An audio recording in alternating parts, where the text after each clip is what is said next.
Welcome back to $2 Garage, and today we start with another review. Today's car is a little different. This is a 2011 Taurus SHO. If you don't know what a Ford Taurus is, you probably don't live in America. Chances are, if you're, say, above the age of 30, there's a good chance your parents had some variation of Taurus transporting you around from point A to point B. Maybe it was your first car. My first car was a 500, which was basically a Taurus. What we have here is the last generation of Ford Taurus, which lasted between 2010 until 2019. It is based on the exact same chassis as the Explorer from that era, and they actually made basically a dual chassis, sedan first, SUV second. As the SUV took over, well, they just stopped making the car. Okay, here we see the infamous or beloved EcoBoost 3.5 V6. This is the twin turbo. As we can see, it's very cramped in there. It's pretty much mostly stock. It has a slight tune on it, and that is a catch can because it is a direct injected motor, which I'd recommend on every single one of them. These motors are infamous for the internal water pump going bad and then mixing coolant with your oil, and now you need a new engine. That is no different in this case. It has already been done. That being said, this car is all-wheel drive, and I believe this one is paired to a 5-speed automatic. Here we see these 20-inch wheels, which actually look pretty good on it. And these cars didn't sell very well. These are the early cars. They eventually added more stickers, more badges to tell you what it is. But to most people, this is just a company car, Ford Taurus, taxi, rental car, and a very hidden SHO badges, which are telling you it is indeed the fastest. Starting with the trunk, you have standard features. You have a backup camera, which is the same one Ford uses today. And because this is used, this is a nice, fairly spacious trunk. Now, it does have the compromise of most modern sedans. You see that pillar creeping in here. But as you can see, that is a large, spacious, comfy trunk because it's a sedan. That's what sedans do. Now, how are the back seats? Well, let's sit in them.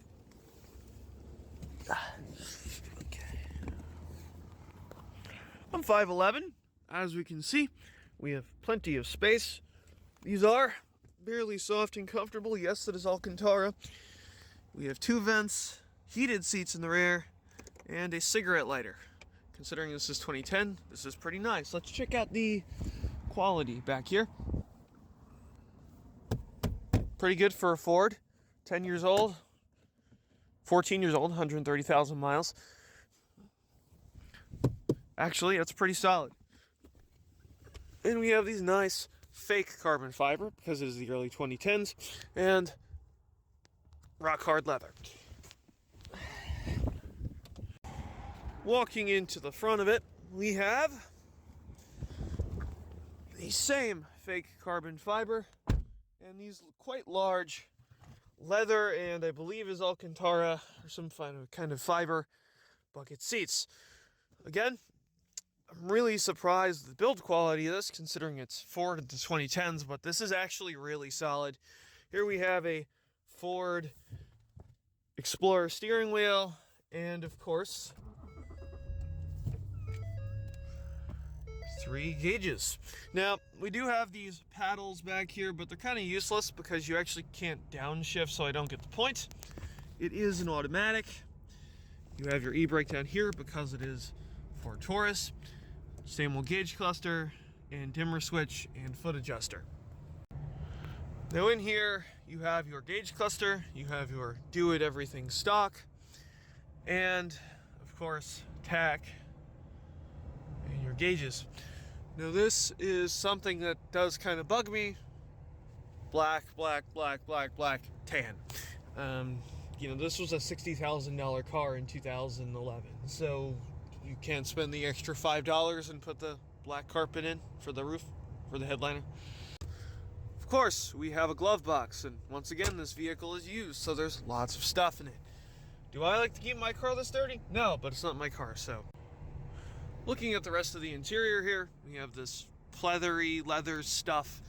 It's not bad, it doesn't squeak, it doesn't rattle, and there's some play to it. Over here we have this fancy SHO badge, which is telling you that it's the fast one. And here we see our basic setup up here, as with many Ford sedans. So, hazards. This is a early sync 2, and this is a Sony system for the speakers. Here, I actually prefer this to the later controls. And down here, we have a basic automatic shifter, which you've probably seen in just about every Ford. We also have a cigarette lighter, dimming switch, and privacy window. Your seats are adjustable as per typical Ford, and you have 2 memory modes. Pretty much generic Ford stuff. You also have a sunroof, which indeed works and does not leak. I prefer to drive around with the sunroof. Now, first thing we're gonna do with our Sync 2 test is the audio, and I have some Mozart because that's copyright free.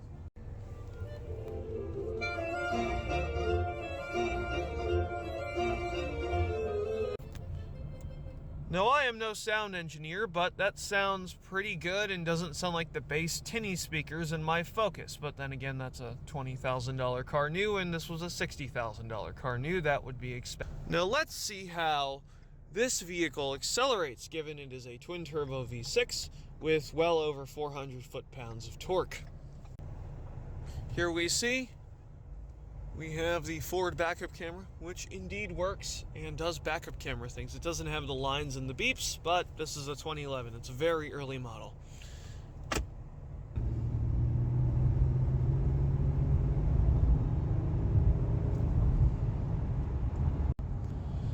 Alright, that was a 60 run, and it definitely had more in it, but that was by no means slow.